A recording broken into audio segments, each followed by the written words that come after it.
पुष्कर सिंह धामी ने गौरी शक्ति ऐप का किया शुभारंभ। एसडीआरएफ के पर्वतारोही दल को किया फ्लैग ऑफ। पुलिस विभाग ने सीएम के सामने दी प्रस्तुति।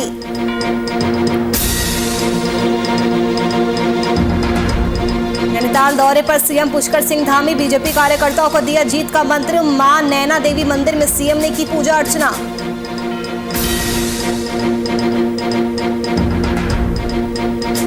सीएम धामी का कल रुड़की दौरे को लेकर जिला प्रशासन अलर्ट मोड पर। डीएम और एसपी ने किया निरीक्षण।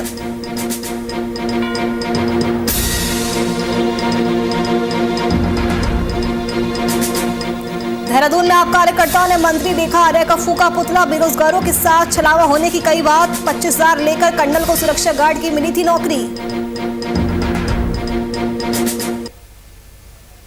नमस्कार, स्वागत है आपका उत्तराखंड लाइव में। मैं हूं आपके साथ नुपुर सक्सेना। बुलेटिन की पहली खबर देहरादून से है, जहां आज सीएम पुष्कर सिंह धामी पुलिस मुख्यालय पहुंचे। सीएम धामी ने गौरी शक्ति ऐप और पब्लिक आई ऐप का शुभारंभ किया।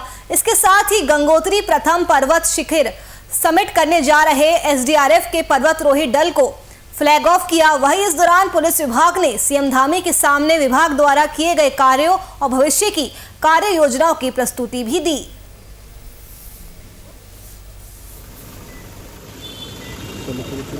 अपराधी पकड़े जाते हैं, उनका इनाम थोड़ा कम है, उस इनाम को हम बढ़ाएंगे। और खेल कोटा जो भर्ती है उसको भी हम बढ़ाएंगे। इसके साथ साथ कुछ ऐप बनाए हैं, उन ऐपों के माध्यम से सीधे जो अपराधी हैं उनको पकड़ने में मदद मिलेगी। साइबर क्राइम जो बढ़ रहे हैं उन पर रोकथाम कैसे हो, उसके लिए भी योजना बनाई है। और समय समय पर जो ज़रूरी होगा उसमें हम लोग जो नियमावली आई है उस पर संशोधन करेंगे। और सीधे जो पुलिस अच्छा काम करे उसके लिए हमने समीक्षा की। सूबे के मुखिया पुष्कर सिंह धामी ने आज राजधानी देहरादून के पुलिस मुख्यालय में पुलिस विभाग की एक बैठक ली। बैठक में राज्य की कानून व्यवस्था को बनाए रखने, साइबर क्राइम पर रोक लगाने, पुलिस विभाग की भर्ती प्रक्रिया शुरू करने जैसे अहम मुद्दों पर पुलिस अधिकारियों के साथ सीएम ने चर्चा की और पुलिस के कामकाज की समीक्षा भी की। वहीं मुख्यमंत्री ने बैठक के बाद कहा कि सितंबर महीने में पुलिस विभाग के खाली पदों पर भर्ती शुरू हो जाएगी। इसके लिए विभागीय स्तर पर कसरत जारी है।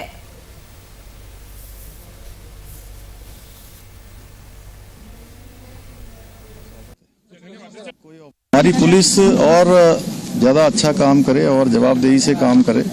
इसके साथ साथ हमारे जो पुलिस के कार्मिक हैं, पुलिस के जवान हैं, उनकी कुछ नई जो बैरिक बननी है, नए थाने बनने हैं और अपराध से संबंधित चीज़ों पर जो साइबर के काम होने हैं उन सभी पर चर्चा हुई है। इसके साथ साथ ये प्रेजेंटेशन में बात आई थी कि हमारे जो पीएसी के जवान हैं, एक स्थान से दूसरे स्थान को जाने के लिए उनको ट्रकों में बैठकर जाना पड़ता है। हमने आज उसमें तय किया है कि आगे से उनके लिए बसों की व्यवस्था की जाएगी। 2 दिवसीय दौरे पर नैनीताल पहुंचे सीएम पुष्कर सिंह धामी ने कल मंच से जनता को संबोधित किया। उसके बाद बीजेपी कार्यकर्ताओं को चुनावी टिप्स दिए। मुख्यमंत्री ने देर शाम अधिकारियों की बैठक ली, जिसमें उन्होंने अधिकारियों को निर्देश दिए कि वे हर दिन कार्यालय में 10 बजे से 12 बजे तक जनता से मिलकर उनकी समस्याओं को सुने। वहीं आज सुबह मुख्यमंत्री पुष्कर सिंह धामी ने मौसम खराब होने के बाद भी मां नैना देवी मंदिर में पूजा अर्चना की।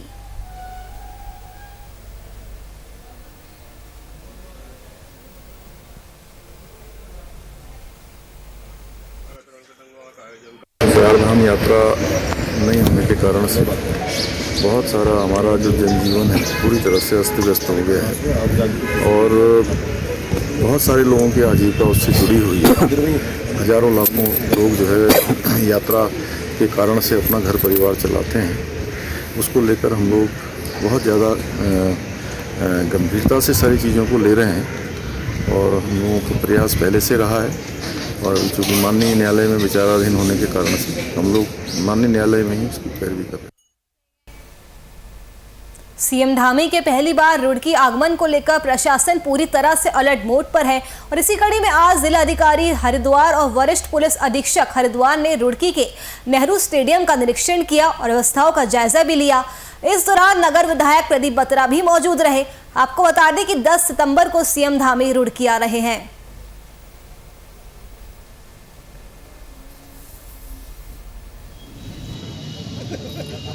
तरीका है और बहुत उत्साह है रुड़की की जनता में भी और कार्यकर्ताओं में भी। रुड़की की विकास की गंगा बहने वाली है। माननीय मुख्यमंत्री जी को मैंने पत्र प्रेषित कर दिया है जिसमें रुड़की के विकास को लेकर कई सारी घोषणाएं करने जा रहे हैं। रुड़की में सड़कों का निर्माण, रुड़की में ड्रेनेज सिस्टम के लिए नालों का निर्माण, रुड़की को जिला बनाने की मांग मैंने करी है और सिविल लाइन्स को नजूल मुक्त करने की मांग मैंने रखी है। और एक मांग जो सबसे महत्वपूर्ण है, हरिद्वार रुड़की विकास प्राधिकरण में जो भी गांव 2015 के बाद जुड़े उन गाँव को उससे निकाला जाए। हरिद्वार रुड़की विकास प्राधिकरण HRDA जो है वो केवल नगर निगम क्षेत्र में होना चाहिए। देखिए, कल माननीय मुख्यमंत्री जी का जनपद हरिद्वार का जो कार्यक्रम है उसमें मुख्य रूप से पतंजलि योग पीठ में सर्वप्रथम वहाँ जाएंगे माननीय मुख्यमंत्री जी और उसके उपरांत उनका रुड़की आगमन होगा। रुड़की में माननीय मुख्यमंत्री जी का मुख्य रूप से हमारा जो हॉस्पिटल है, हॉस्पिटल में जो ICU बेड्स हैं, ऑक्सीजन प्लांट है, उसका वो लोकार्पण करेंगे। वो सब हमारा रेडी है। और इसके बाद स्टेडियम में माननीय मुख्यमंत्री जी का आगमन है। झबरेड़ा विधानसभा, रुड़की विधानसभा और भगवानपुर विधानसभा के जो कुछ निर्माण कार्य पहले हुए हैं उनका लोकार्पण भी यहाँ किया जाए। जैसा कि आप जानते हैं, कल माननीय मुख्यमंत्री जी का प्रोग्राम है रुड़की में और यहाँ पर इनके 3-4 कार्यक्रम रुड़की के और उसके आसपास के क्षेत्रों में हैं। तो निश्चित रूप से जहाँ जहाँ पर इनके कार्यक्रम हैं, जो प्रोटोकॉल के हिसाब से पूरी सुरक्षा व्यवस्था है वो उपलब्ध कराई जाएगी। साथ ही इस बात का भी ध्यान रखा जाएगा कि इन कार्यक्रमों में जो आम जनमानस शामिल होने के लिए जा रहा है उसको भी अनावश्यक तकलीफ ना हो। धनौल्टी से निर्दलीय विधायक प्रीतम सिंह पवार के बीजेपी में शामिल होने पर उत्तराखंड की सियासी सरगर्मियां तेज हो चुकी हैं। उत्तराखंड प्रदेश कांग्रेस अध्यक्ष गणेश गोदियाल का बयान सामने आया है। गणेश गोदियाल ने कहा कि प्रीतम सिंह पवार ने इंद्रमणि बडौनी के विचारों से समझौता किया है।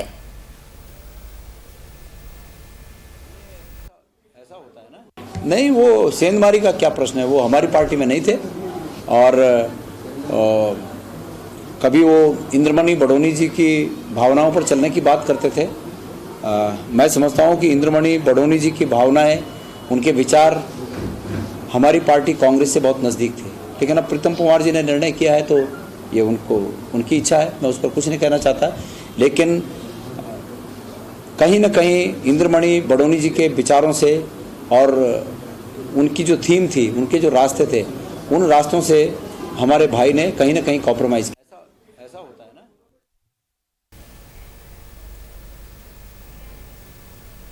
सितारगंज में आम आदमी पार्टी के कार्यकर्ताओं ने बीजेपी सरकार के खिलाफ प्रदर्शन करते हुए नगर में मार्च निकाला। नकोलिया चौराहे से शुरू हुआ आपका मार्च पूरे नगर में निकला और बीजेपी सरकार के खिलाफ जोरदार नारेबाजी की गई। आप कार्यकर्ताओं का कहना था कि बीजेपी सरकार ने युवाओं को रोजगार देने के बाद वादे तो बहुत किए लेकिन रोजगार नहीं दे पाई।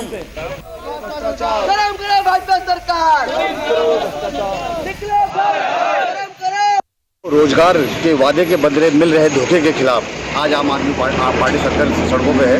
आज जो है युवाओं को इतनी ज़्यादा नौकरी को चाहिए, तो उसके बावजूद जो है लोगों को कोई सरकार जो है इनके खिलाफ धांधली कर रही है। जिस धांधली के खिलाफ भाजपा के विरोध में आज आम आदमी पार्टी जो है सड़कों पे है।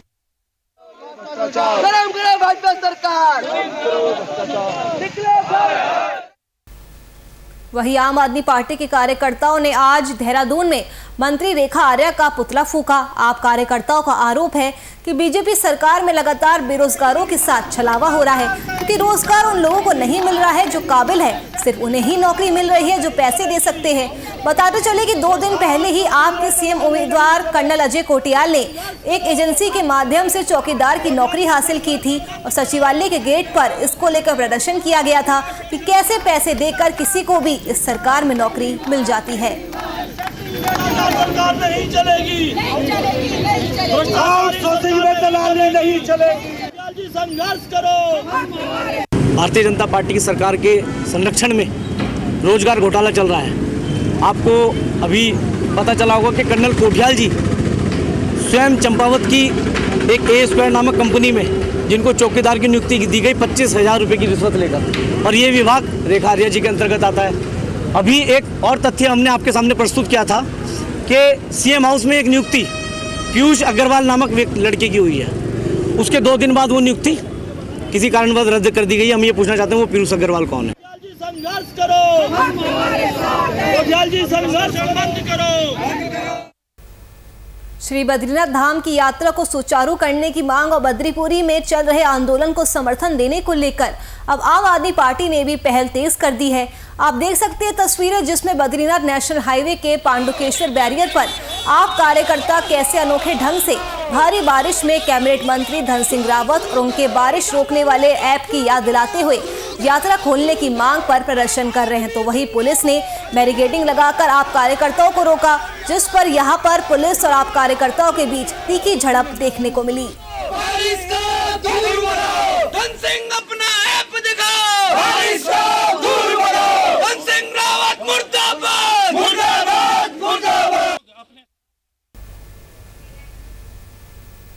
वहीं रुड़की में गणेशपुर पुल के पास लगाई गई शिवाजी महाराज की प्रतिमा के शिलापट पर नाम को लेकर हो रहा विवाद नगर निगम के जिम्मेदार अधिकारियों की योग्यता पर भी सवाल खड़ा कर रहा है। 5 सितंबर को शिवाजी महाराज की प्रतिमा का लोकार्पण किया गया था। इस लोकार्पण के कार्यक्रम में ही शिलापट पर बीजेपी विधायक देशराज कर्णवाल का नाम नहीं होने पर उनके समर्थकों ने मंत्री के सामने ही जमकर हंगामा काटा था, जिसके बाद शिलापट को हटाकर नई शिलापट लगाई गई थी, जिस पर अब फिर से विवाद खड़ा हो गया है। अब नई शिलापट से कांग्रेस विधायक फुरकान अहमद का नाम गायब है, जिससे कांग्रेस के नेताओं में काफी ज्यादा आक्रोश देखने को मिल रहा है।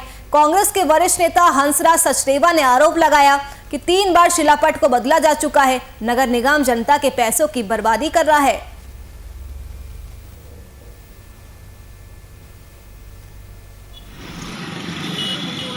ना तो सबसे पहले इन्होंने भाजपा के जो यहाँ के हमारे देशवाल कर्णवाल तो तीसरे नंबर पे आते हैं। इससे पहले जो माननीय हमारे सांसद थे निशंक जी का नाम नहीं लगाया। उसके बाद इन्होंने उस शिलापट को तोड़ा। उसके बाद इन्होंने दूसरा शिलापट लगाया, जिसके अंदर से इन्होंने प्रणव जी का नाम डाला, गौरव गोयल जी ने अपना नाम रिप्लेस किया, कर्णवाल जी का नाम लिया। उसके बाद इन्होंने इसको फिर तोड़ा। उसको तोड़ने के बाद फिर जब इन्होंने प्रोटेस्ट किया, बीजेपी वाले कार्यकर्ताओं ने अपना रोष प्रकट किया कर्णवाल जी ने, तो उसके बाद इन्होंने कर्णवाल जी का नाम डाला।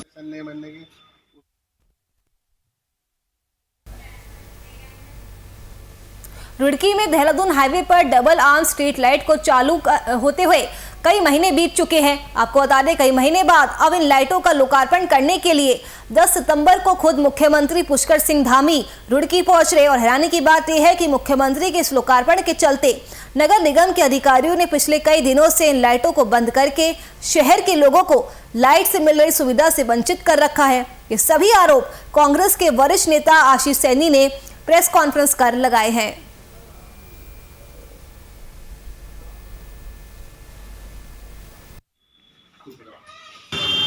देखिए, भारतीय जनता पार्टी केवल घोषणाएं, उद्घाटन और पत्थरों की राजनीति कर रही है। ग्राउंड पर वो काम बिल्कुल भी नहीं किए गए। जिस स्ट्रीट लाइट का उद्घाटन करने मुख्यमंत्री आ रहे हैं, ये जो 2-2.5 किलोमीटर का स्पैन है, इसमें कम से कम 4-5 जगहों पे पत्थर लगाने का काम हो रहा है। लेकिन उस स्ट्रीट लाइट के ठीक बगल में 1 मीटर की दूरी पर, 100 सेंटीमीटर की दूरी पर एक पोल लगा है, जिसे हम बोलते हैं ट्रैफिक लाइट। पिछले 5 साल से वो बंद पड़ी।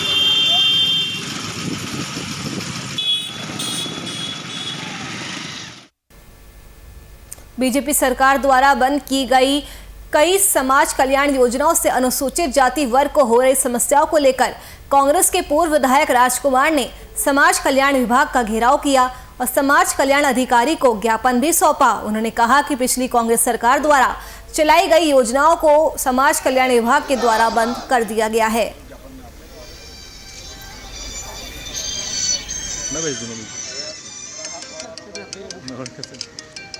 हमने समाज कल्याण अधिकारी का घेराव किया और प्रदर्शन किया और हमने एक ज्ञापन भी उनको सौंपा है कि पिछली सरकार द्वारा, कांग्रेस सरकार द्वारा बहुत सारी योजनाएं जो जनहित में चलाई गई थी, विधवाओं की थी, विकलांग की थी और जो विडो के बच्चों की थी, इन्होंने सारी की सारी बंद कर दी है। जिस प्रकार हम लोग किसी बहन के पति की डेथ हो जाती थी तो हम लोग अटा टाइम 75,000 रुपये, 50,000 रुपये उसको दे दिया करते थे। इन्होंने सिर्फ BPL धारक के लिए कर दिए गए हैं। इसके साथ साथ जब बच्ची पैदा होती थी तो हम एक FD दिया करते थे, चाहे 15,000 की होती थी तो वो बढ़कर 18 साल तक 50,000 की हो जाती।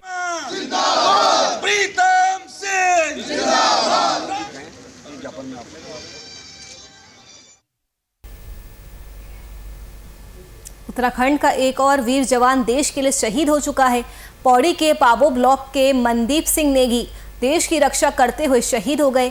आपको बता दें कि पौड़ी के पाबो ब्लॉक के बुराशी गांव के निवासी मनदीप सिंह नेगी गढ़वाल राइफल्स में तैनात थे, जहां उनके शहीद होने की खबर से गांव में मातम छा चुका है। वहीं कैबिनेट मंत्री डॉक्टर धन सिंह रावत ने अपने सोशल मीडिया अकाउंट पर एक दुखद खबर साझा की है। तो पौड़ी का एक और लाल देश के लिए शहीद हो गया है। मनदीप सिंह नेगी गढ़वाल राइफल्स में तैनात थे। तो वही इस बात की जानकारी धन सिंह रावत ने अपने सोशल मीडिया पर दी है। आपको बता दें कि शहीद होने की खबर सुनते ही गांव में मातम पसर चुका है। परिजनों का रो रो कर बुरा हाल हो गया है। पूरे गांव में शोक की लहर फैल चुकी है।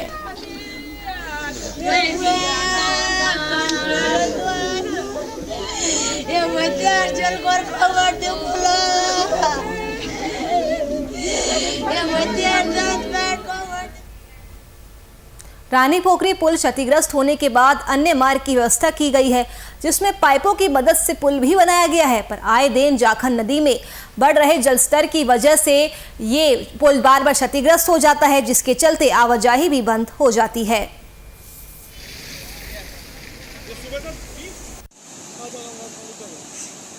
रायपुर में जो बादल फटा, उस कारण जो ये वैकल्पिक मार्ग हमारा ये लोक निर्माण विभाग और इरिगेशन की सहायता से बनाया गया था। ये पाइप जो अस्थायी रूप से डाले गए थे, नीचे से रेत ढह जाने के कारण हमारा ये पुल धराशायी हो गया। उसके कारण क्या कि यहाँ के जो हमारे यहाँ छात्र छात्राएँ, हमारे जो बेरोजगार महिलाएं, बेरोजगार युवक जो हमारे एयरपोर्ट पे और आपका हिमालयन इंस्टीट्यूट में, रिबॉक कंपनी में, छोटी छोटी मिनी औद्योगिक इंडस्ट्री के अंदर जो इतने भी काम करते हैं, उनका आना जाना बहुत बड़ा दूभर हो गया। और ये हमारे यहाँ मुश्किल से 500 मीटर की दूरी पे हमारा जो एयरपोर्ट है, उसे काटने के लिए 40 किलोमीटर की पूरी परिक्रमा करने के बाद में हमें एयरपोर्ट पे शिक्षण संस्थानों में टाइपिस्ट बच्चों को करने के लिए बहुत बड़ी दिक्कत का सामना करना पड़ रहा है। वहीं रुड़की खाद्य आपूर्ति विभाग के कार्यालय पर दर्जनों ग्रामीण पहुंचे और गांव में दोनों राशन डीलरों की शिकायत विभागीय अधिकारियों से की गई, जिसके बाद अधिकारी भी वहां से खिसक लिए और ग्रामीणों ने खाद्य आपूर्ति अधिकारियों के खिलाफ भी जमकर नारेबाजी की। ग्रामीणों का आरोप है कि दोनों राशन डीलर ग्रामीणों को राशन नहीं देते हैं।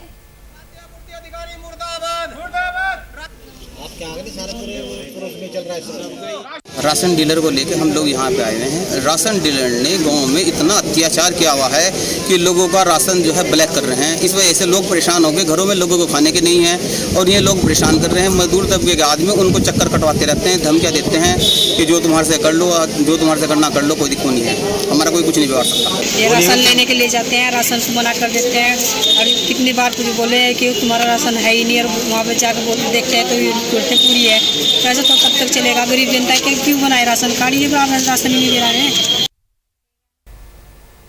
बद्रीनाथ धाम के पास चरण पादुका नीलकंठ बेस सैलानियों के लिए किसी जन्नत से कम नहीं है। हाल ही में बद्रीनाथ और जोशीमठ के 8 स्थानीय युवाओं के एक दल ने नीलकंठ ट्रैक पर ट्रैकिंग अभियान संचालित कर प्रकृति की खूबसूरती को अपने कैमरे में कैद किया।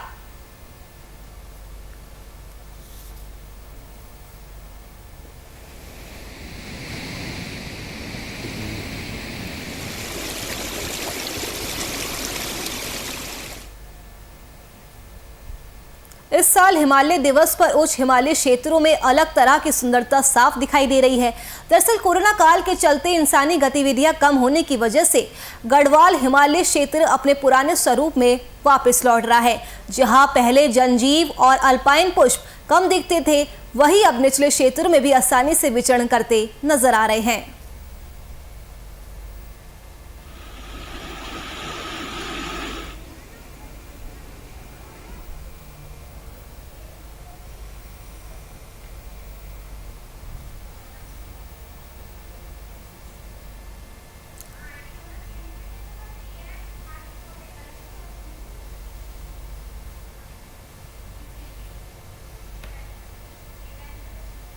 आज हिमालय दिवस के अवसर पर बद्रीपुरी धाम में स्थानीय माउंटेन ट्रैक्स ने बच्चों के साथ मिलकर पौधारोपण किया और बच्चों को हिमालय और पर्यावरण के प्रति जागरूक किया।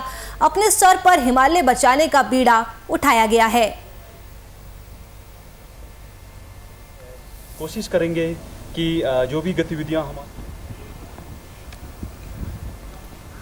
बहुत बढ़िया हो गया, ऐसे ही पेड़ लगाना है। ठीक है, सभी भाइयों को हिमालय दिवस की नैनीताल में श्री राम सेवक सभा के तत्वाधान में नंदा सुनंदा देवी महोत्सव बड़े ही धूमधाम के साथ मनाया जाता है। बता दें कि 11 सितंबर को कदली वृक्ष के लिए दल रवाना होगा। एक बार में 20 लोगों को मां नंदा सुनंदा के दर्शन की अनुमति होगी और 17 सितंबर को मूर्ति विसर्जन किया जाएगा।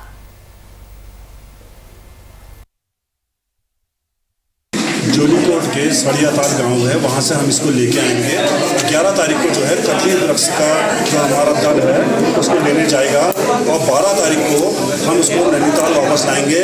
वहां से जो है नैना देवी मंदिर में उसकी पूजा अर्चना की जाएगी और 13 तारीख को उसी कदली वृक्ष से मूर्तियों का निर्माण होगा। 14 तारीख को ब्रह्म मुहूर्त में हम लोग जो है इसकी देवी की पूजा अर्चना करने के पश्चात श्रद्धालुओं के लिए इसको जो है दर्शन के लिए हम लोग इसको खोल देंगे। वहीं राजधानी देहरादून में मोहनी रोड स्थित एक्सप्रेस भवन में आईटीवी हिंदुस्तान एवं कृष्णा मेडिकल सेंटर के तत्वाधान में फ्री वैक्सीनेशन कैंप का आयोजन किया गया। वैक्सीनेशन कैंप में गरीब तबके के लोगों ने भारी संख्या में पहुंचकर वैक्सीन की डोज ली। वैक्सीनेशन कैंप के दौरान कृष्णा मेडिकल सेंटर की संचालिका डॉक्टर गीता खन्ना ने लोगों को जागरूक करते हुए उन्हें वैक्सीन क्यों जरूरी है ये बताया।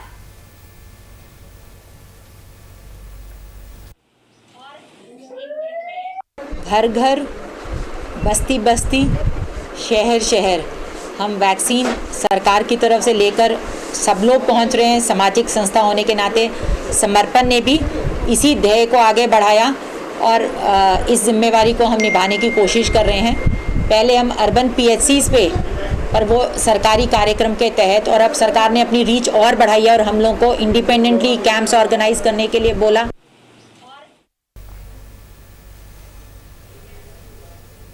सरोवर नगरी नैनीताल और उसके आसपास देर रात से मूसलाधार बारिश का दौर जारी है, जिसके चलते जगह जगह पहाड़ों के दरकने का सिलसिला भी जारी है। अब रास्ते भी बाधित हो चुके हैं। प्रदेश के मुख्यमंत्री पुष्कर सिंह धामी ने भी अपने नैनीताल दौरे के दौरान मंच से ये बात कही थी कि जहां जहां पहाड़ दरक रहे हैं उनको जल्द ठीक किया जाए, जिससे आम जनमानस को कोई भी परेशानी का सामना ना करना पड़े।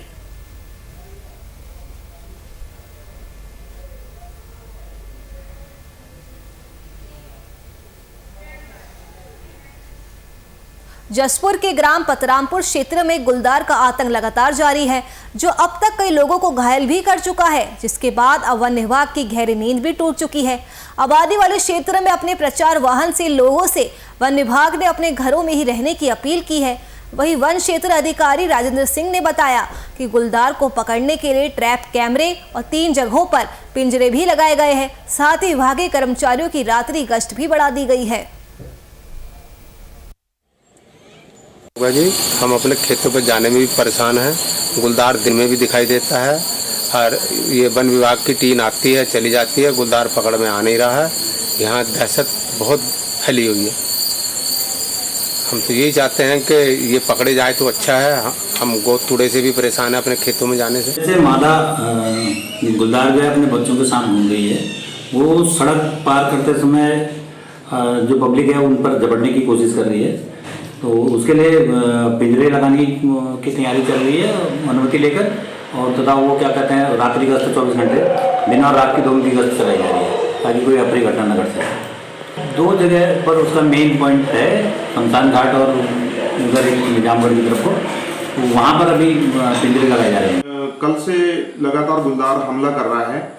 3 के बजाय भी 4 लोगों पर हमला किया। पहला निजामगढ़ में किया, दूसरा बलविंदर सिंह बिल्लू मलपुरी पे गया, तीसरा डांग के लोग थे उन पर हमला किया, एक और अज्ञात उसके ऊपर भी हमला किया। मेरे द्वारा पहले भी शासन प्रशासन को अवगत कराया गया था कि गुलदार हमला कर रहा है। शासन प्रशासन जो हमारा यहाँ है लोकल का, ये इसमें लापरवाही बहुत बरत रहा है। इनकी कोई भी देखरेख नहीं हो रही, केवल एक फॉर्मेलिटी के तौर पर ये पिंजरे लेके घूमते हैं।